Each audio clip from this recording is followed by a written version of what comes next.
Hello नमस्ते, I am Deepali Goyal. स्वागत करती हूँ आप सभी का साइंस मैजिक पर। तो जैसा कि मैंने आप सबको बोला था कि आज आऊँगी मैं लेकर इंट्रोडक्शन टू बायोलॉजी। यानी आप सब जानते हैं कि हमने जीव विज्ञान पहले से शुरू कर दिया है, लेकिन हम ये नहीं जानते भाई जीव विज्ञान होता क्या है, जीव विज्ञान के जनक कौन है, जीव विज्ञान बायोलॉजी की ब्रांचेज क्या हैं। तो वो जानने के लिए और आपके एग्जाम के बहुत इंपॉर्टेंट क्वेश्चंस बताने के लिए ये वीडियो आपके सामने आ चुकी है। तो हम डिस्कस करेंगे इंट्रोडक्शन टू बायोलॉजी यानी जीव विज्ञान का परिचय। तो सबसे पहले शुरू करते हैं ये जानकर कि भाई बायोलॉजी होता क्या है। बायोलॉजी, देखो पहली चीज बायोलॉजी में ये समझ लो कि जब भी आपको बायोलॉजी पढ़नी है तो आपको शब्दों को तोड़ना है। तोड़ दो, वर्ड्स को तोड़ दो। बायोलॉजी, बायो का मतलब होता है स्टूडेंट्स जीव यानी लिविंग, और लॉजी का मतलब होता है स्टडी यानी अध्ययन। यानी कि जब भी हम किसी भी चीज में किसी जीव की स्टडी करते हैं, किसी लिविंग ऑर्गेनिज्म की स्टडी करते हैं, तो हम बायोलॉजी पढ़ रहे हैं। ठीक है, स्टडी किसकी? लिविंग की। और लिविंग कौन होता है? अब एक क्वेश्चन बहुत इंपॉर्टेंट ये भी है, लिविंग कौन है? कौन है लिविंग बताइए? जो सांस ले वो लिविंग है, जो खाना खाए वो लिविंग है, जो रिप्रोड्यूस करे यानी अपनी जनरेशन को आगे बढ़ाए वो लिविंग है, जो किसी भी स्टिमुलस के लिए रिएक्शन दे यानी गर्म लगे ठंडा लगे हमें तो वो लिविंग है। ठीक है, अगर कोई ग्रोथ शो कर रहा है तो वो लिविंग है। यानी कि मैं इस चौक की बात करूं तो क्या ये पड़ा पड़ा बढ़ने लगेगा? नहीं। क्यों? क्योंकि ये नॉन लिविंग है, ग्रोथ नहीं शो करेगा। ठीक है, क्या ये सांस ले रहा है? बिल्कुल नहीं ले रहा। किसी घर में टेबल की बात करो, क्या ऐसा है आप नई टेबल लेकर आए हो, 2 दिन बाद, 4 दिन बाद, 2 महीने बाद, 10 महीने बाद एक और टेबल आ जाए अपने आप? क्यों? क्योंकि वो रिप्रोड्यूस नहीं कर सकता। तो लिविंग कौन है स्टूडेंट्स? जो रिप्रोड्यूस करे। टेबल को के ऊपर गरम गरम पानी डाल दो, पता लगे टेबल उछलने लगे, हाय मुझे गरम लग गया, ऐसा होता है? नहीं होता। तो टेबल क्या है? नॉन लिविंग है, लेकिन हम क्या हैं? लिविंग है। और हमारे साथ जितने भी प्लांट्स हैं वो भी लिविंग है।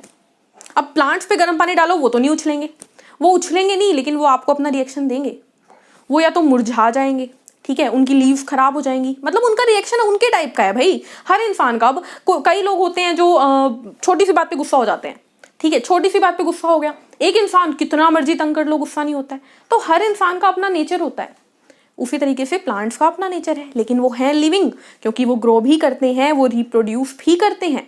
ठीक है, वो सेंस भी करते हैं एनवायरमेंट को। सनफ्लावर प्लांट को कभी देखना, जिस तरफ सूरज होगा ना, सन होगा, उसी तरफ वो इंक्लाइन हो जाएगा, उसी तरफ घूम जाता है वो। ठीक है, एक प्लांट है जिसका नाम है मिमोसा पुडिका, चुई मुई प्लांट, जिसे लाजवंती का पौधा कहा जाता है क्योंकि वो शर्मा जाता है। शर्माने का क्या मतलब है? उसे जब भी छुओगे ना, आराम से खिली हुई लीव होती है, उसको छुओगे वो बंद हो जाएगा। तो वो क्या है? वो भी उसका रिस्पॉन्स है।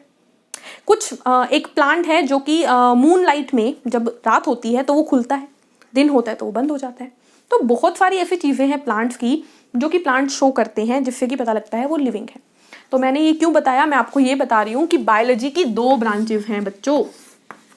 एक है बॉटनी, बॉटनी बोल देते हैं भाई इसको, बॉटनी, जिसे बोला जाता है वनस्पति विज्ञान, वनस्पति विज्ञान।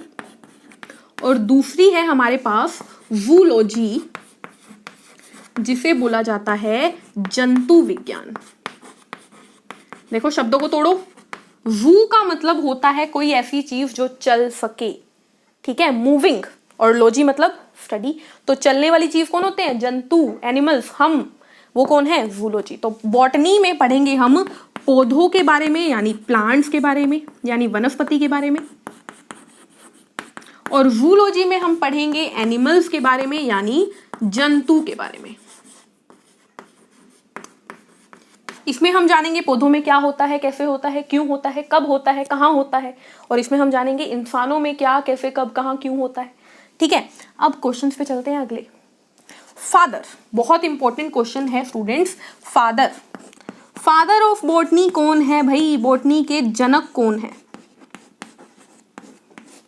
फादर ऑफ जूलॉजी कौन है भाई? जूलॉजी यानी जंतु विज्ञान के जनक कौन है?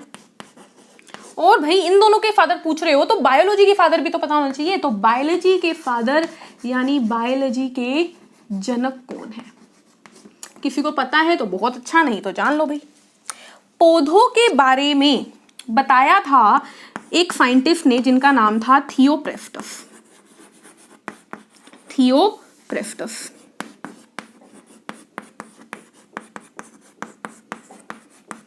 थियोप्रेस्टस नाम के साइंटिस्ट ने ना 500 पौधों के बारे में जानकारी दी अपनी एक बुक जिसका नाम था हिस्टोरिया। बुक का नाम क्या था?